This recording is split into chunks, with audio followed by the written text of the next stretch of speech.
শূন্যৰ হেট্ৰিক 2016 চনত শূন্য 2017 চনত শূন্য 2018 চনতো শূন্য এয়া ওদালগুৰি জিলাৰ মেচেকা পুখুৰী হাইস্কুলৰ বিগত 3 বছৰৰ হাইস্কুল শিক্ষান্ত পৰীক্ষাৰ ফলাফল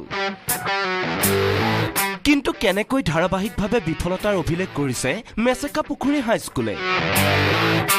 বিদ্যালয়খনৰ 10ম শ্ৰেণীৰ ছাত্ৰ-ছাত্ৰীৰ জ্ঞানৰ নমুনা শুনিলেই বুজিব বিদ্যালয়খনৰ শিক্ষাৰ মান 10ম শ্ৰেণীৰ ছাত্ৰ-ছাত্ৰীক আমাৰ সাংবাদিকৰ প্ৰশ্ন অসমৰ শিক্ষামন্ত্ৰীৰ নাম কি শিক্ষামন্ত্ৰী ৰামনাথ কোবিন্দ শিক্ষামন্ত্ৰী ৰামনাথ কোবিন্দ তোমাৰ জিলাখনৰ নাম কি তোমাৰ জিলাখনৰ নাম ওদালগুৰি হৈছে ওদালগুৰি এনেকৈ চলিছে বিদ্যালয়খনৰ পাঠদান বিদ্যালয়খনত আছে 18 জন শিক্ষক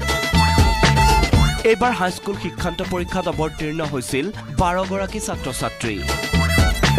অৰ্থাৎ পৰীক্ষাত অৱতীৰ্ণ ছাত্ৰ-ছাত্ৰীতকৈ 6 গৰাকী শিক্ষক বেছিকৈহে আছে সমান্তৰালকৈ চাওক বিদ্যালয়খনৰ আন্তঃগাঁথনি সকলো দিশতে জাতিস্কাৰ বিদ্যালয়খন তাৰ পিছতো ফলাফল হলে শূন্য ইমানৰ পিছতো কিন্তু বিদ্যালয়খনৰ প্ৰধান শিক্ষয়িত্ৰী গৰাকীৰ মতে এইবাৰৰ শিক্ষাৰ্থীসকলে বেয়া আছিল এতিয়া এজনেও পাছ কৰা নাই তিনিজনে কম্পাৰ্টমেণ্টেল পাইছে হয় ছাত্ৰ-ছাত্ৰীটো ইচ্ছা থাকিব লাগিব মনত ৰাখিব সিহঁতে এতিয়া চাওক প্ৰতিবাৰতে এনেকুৱা বেছ আপোনালোকৰ তাতে আহে যে গোটেই বেয়া ল'ৰা ছোৱালী আমাৰ এইবাৰ বেছটোত এজনো ভাল নহয় এই বছৰ বেছটো গোটেই বেয়া আছে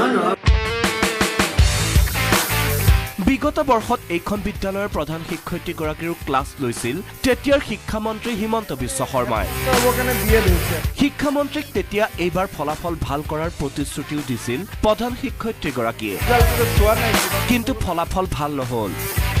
শূন্যৰ হেট্ৰিকেৰে অভিলেখে গঢ়িলে এওঁলোকে এতিয়া নতুন শিক্ষামন্ত্ৰীয়ে এনে বিদ্যালয়সমূহক বা কি কৰে ওদালগুৰিৰ পৰা Ripunjay Nath news 18 Assam north east